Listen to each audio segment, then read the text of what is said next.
Hi friends. आज की class उत्तर भारत के विशाल मैदान में जो आपका टॉपिक्स अगेन ट्राई चल रहा था, आगे की तरफ चल रहा था।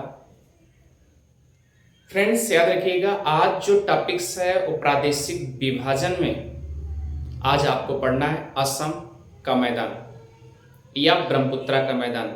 जैसा कि आप जानते हैं, ऐसा टॉपिक्स जो कि अंतिम मैदान के रूप में है प्रादेशिक में। तो आइए फ्रेंड्स याद रखिए, आज जो पढ़ना है उत्तर भारत का विशाल मैदान में आपको जो पढ़ना है प्रादेशिक प्रादेशिक विभाजन में जो पढ़ना है असम का मैदान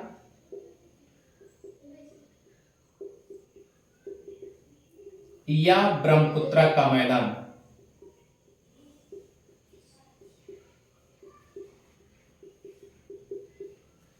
इसका मतलब ये जो ब्रह्मपुत्रा का मैदान है स्पेशली कहां हो सकता है, आप जानते हैं जैसा कि ब्रह्मपुत्र नदी का नाम ब्रह्मपुत्र कहां पड़ता है, असम में पड़ता है। और याद रखिएगा, सबसे पहले पूर्वांचल में जो असम एक ऐसा राज्य, इकलौता राज्य है जो बंगाल की खाड़ी को या बांग्लादेश के सीमा रेखा को दो बार स्पर्श करता है।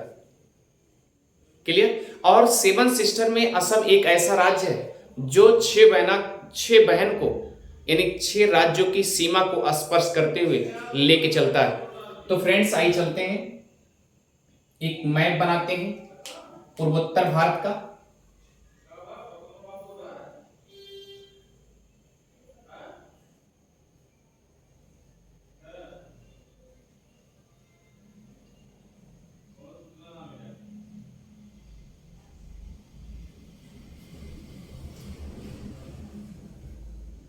ये आपका असम का पूर्वोत्तर यानी कि पूर्वोत्तर राज्यों में असम स्पेशल। जैसा कि आप जानते हैं, ये नदी इधर से आती है, ये आपका ऐसे एंट्री करती है और ये आके इधर आती है, ब्रह्मपुत्रा हो जाती है, डेल्टा। क्लियर। तो फ्रेंड्स याद रखिए, यहां से लेकर के ये जो आपका असम का रेंज है, ये वाला रेंज, ये वाला पोर्शन, ये असम का जो रेंज है फ्रेंड्स याद रखिएगा,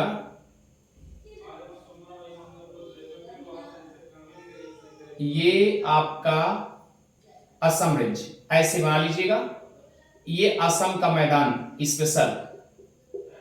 तो यहां लिखेंगे असम का मैदान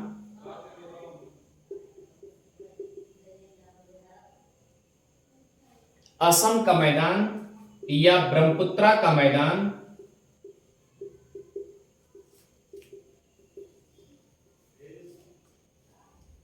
मुख्य रूप से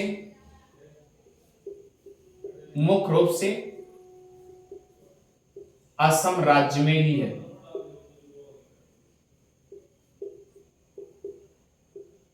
असम राज्य में है। जैसा कि जानते हैं कि असम में ही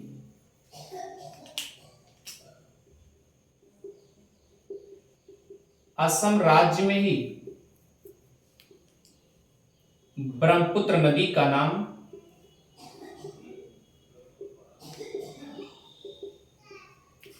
ब्रह्मपुत्र कहा जाता है। और याद रखिए, वहां पर एक जनजाति पाई जाती है असम में जिसका नाम है बोडो। बोडो ब्रह्मपुत्र नदी को भुल्लुंबुथुर कहता है।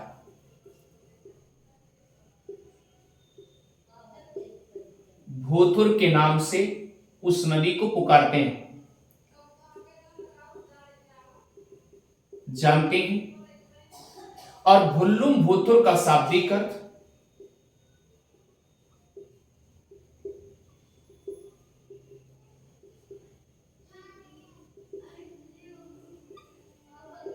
याद रखिएगा, कलकल की आवाज।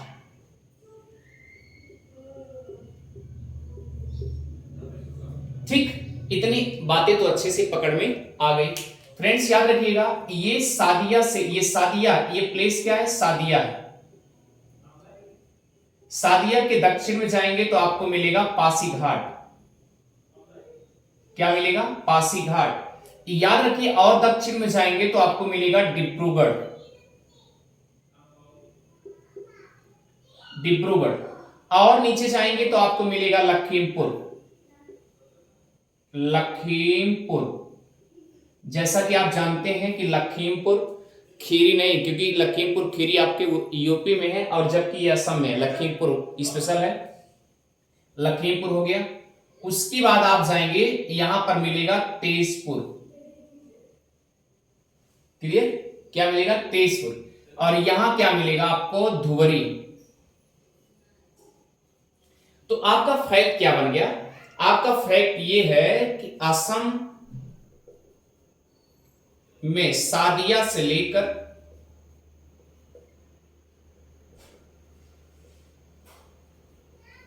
धुबरी तक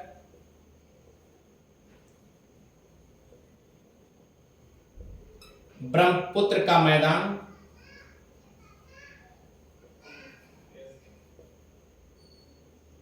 अवस्थित है। क्लियर? जैसा कि आप जानते हैं, यहां रेंज से एक तिब्बत से एक नदी आती है जो कि दिवांग नदी, और एक जयालछू ग्लेशियर से आती है, याद रखिएगा। और यह मिसमी पहाड़ी को काटते हुए भी जाती है। मिसमी पहाड़ी, ये यहां से याद रखिए, मिसमी पहाड़ी को काटती है दिवांग नदी। और उसके आगे नीचे आएंगे तो एक नदी आती है लोहित। लोहित नदी भी पासी घाट के पास मिलती है, दोनों संगम बनाते हैं। लोहित नदी को रक्तवाहिनी नदी और खूनी नदी के नाम से भी जानते हैं। ठीक है? अब इसी लोहित नदी पर याद रखिएगा, लोहित नदी के आसपास रेड आयरन की मिट्टी भी पाई जाती है, इसीलिए यहां का पानी, लोहित नदी का पानी जो होता है, याद रखना, सदैव लाल होता है, इसीलिए रक्तवाहिनी और खूनी नदी के नाम से भी जानी जाती है। और इसी लोहित नदी के ऊपर एक पुल बनाया गया, सादिया ढोलक या भूपेन हजारिका के नाम से जानते हैं। अब फ्रेंड्स याद रखिएगा, एक तवांग, याद रखिएगा, सुबनसिरी जो है ब्रह्मपुत्रा की सबसे बड़ी सहायक नदी है। याद रखिएगा, सुबनसिरी यह लखीमपुर में मिलती है। कहां मिलती है? लखीमपुर मिलती है। सुबनसिरी, याद रखिएगा, ब्रह्मपुत्रा की सबसे बड़ी सहायक नदी है। और याद रखिए, उसके बाद आते हैं तवांग नदी। याद रखिएगा, तवांग नदी तेजपुर के पास मिलती है। तवांग नदी के आसपास काजीरंगा नेशनल पार्क भी है, जो एक सींग के गड्ढे वाले के लिए जाना जाता है। अब ये नदी सब तेजपुर, ऐसे आकर के सब डिब्रूगढ़, लखीमपुर, तेजपुर और ये सब क्या है आप जानते हैं। यहां पर जितनी नदियां आके मिलती हैं, सब अपने द्वारा लाए गए अवसाद को जमा करती हैं, और जैसे जैसे जमा करती हैं तो याद रखिए एक नए द्वीप का निर्माण भी होता है। जैसा कि आप जानते हैं, ये डिब्रूगढ़ और ये लखीमपुर की नदियां, ब्रह्मपुत्र नदी दो भागों में बढ़ जाती है। नीचे वाली नदी को याद रखिएगा ब्रह्मपुत्रा बोलते हैं, और ऊपर वाली नदी को खेतरटिया या खेतकुटिया बोलते हैं। ये आपको अच्छे से पकड़ में आ रहा होगा। ठीक है? अब देखिए, ये भूटान है। भूटान से एक ग्लेशियर है जिसका नाम है जेमू ग्लेशियर। क्या नाम है? जेमू ग्लेशियर। और जेमू ग्लेशियर से यहां से देखिए एक नदी आती है जिसका नाम है, याद रखिएगा, मानस नदी। एक मानस नदी निकलती है, अर्थात भूटान की सबसे बड़ी नदी अगर पूछा जाएगा तो याद रखना फ्रेंड्स, मानस नदी है। दूसरा कंडीशन क्या है? यहां इसके उत्तर साइड से एक नदी निकलती है, संकोश या गदाधर। जैसा कि आप जानते हैं, आरओ 2016 के पेपर में पूछा जा चुका है फ्रेंड्स कि संकोश नदी और गदाधर नदी ये कहां से निकलती है। तो याद रखना, जेमू ग्लेशियर जो कि भूटान स्पेशल है और भूटान में निकलती है, और 2016 के आरओ के पेपर में पूछा जा चुका है, इसे आप याद रखिएगा। अब ये संकोश नदी को ही गदाधर नदी भी कहते हैं। अब ये मानस नदी जो निकलती है, मानस नदी याद रखना फ्रेंड्स, तो ये मानस नदी, यहां पर मानस नदी के आसपास एक जो है मानस नेशनल पार्क भी पड़ता है। क्लियर। अब देखिए सिक्किम में आएंगे, सिक्किम में आपको हेमू ग्लेशियर मिलेगा, हेमू ग्लेशियर। और हेमू ग्लेशियर को याद रखना फ्रेंड्स, पाहुनरी ग्लेशियर भी कहते हैं। क्या कहते हैं? पाहुनरी ग्लेशियर। और हेमू ग्लेशियर से निकलने के बाद तीस्ता त्रिशोता में हो जाती है, क्योंकि तीस्ता नदी चमकीला हरी और हिमालय की सबसे छोटी पुत्री के नाम से भी जानते हैं। और त्रिशोता यानी कि रंगेत, तीस्ता और रंगपो, तीन नदियों को मिलकर के त्रिशोता तीस्ता नदी बनती है।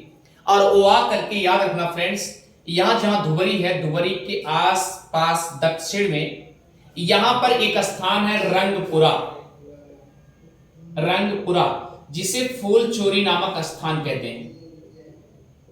फूलचोरी नामक स्थान पर याद रखना वहां पर आके मिलती है। यहीं से ये नदी ये जमुना के नाम से जानी जाती है। तो इतनी नदियों द्वारा यह मैदान बनाया जाता है, यानी ये नदियां ऊपर से अवसाद ला करके काट काट करके अगल बगल जमा करती हैं। जैसा कि आप जानते हैं डिब्रूगढ़ और लखीमपुर के बीच में असम में ही स्पेशल रूप से आप याद रखिएगा मांजुली द्वीप है, जो कि हमने बताया कि नीचे वाले को ब्रह्मपुत्रा और ऊपर वाले को खेतरटिया बोलते हैं, खेतरटिया या खेतकुटिया बोलते हैं। जैसा कि इसका डीपली अध्ययन आपको नदी का जब परिचय बताया जाएगा तो नदी के क्लास में बहुत डीपली गहन अध्ययन करके बताया जाएगा कि नीचे वालों क्या बोलते हैं, ऊपर वालों क्या बोलते हैं। तो याद रखना यह भी एक नदी द्वीप है, और जब नदियां अवसाद ले आकर के जमा इस पे करती होंगी तो यह नदी द्वीप मांजुली द्वीप जो है, मांजुली, ये मांजुली द्वीप याद रखिएगा विश्व का सबसे बड़ा नदी द्वीप है। इसका मतलब नदियां अवसाद बराबर लाती होंगी तो यहां पर उपजाऊ की संख्या बढ़ती होगी, और उपजाऊ अगर बढ़ती होगी तो आप समझ सकते हैं क्या होगा, वहां पर अच्छी अच्छी फसलें भी उगाई जा सकती हैं। लेकिन याद रखना कारण यह है कि पानी लगातार वहां पर लग रहा है। पानी लगने से क्या होगा, वह द्वीप हमेशा पानी से तर रहता है, इसलिए धान स्पेशल रूप से होता होगा। इसका मतलब क्या हुआ कि मांजुली द्वीप पर सबसे ज्यादा अगर उपजाऊ भूमि में उगाया जाता है तो धान की खेती होती है। ये बातें अच्छे समझ में आ गई। तो फ्रेंड्स याद रखिए इन नदियों के द्वारा जो अवसाद ला करके अगल बगल जमाए गए हैं, ये सब जमे हैं। जमने की वजह से असम का मैदान बनता है, जो कि एक नवीन जलोढ़ होता है। इसका मतलब ये खादर का काम करता है, क्योंकि हमने बताया था कि जो नवीन जलोढ़ होता है वो खादर होता है, और जो खादर होता है उसमें क्या होगा, उपजाऊ अधिक होगी, उपजाऊ की मात्रा अधिक होती है। इसलिए असम का मैदान जो है यहां पर याद रखना फ्रेंड्स अच्छे अच्छे, जैसे चाय के बागान भी देखा होगा आपने, के लिए फेमस है।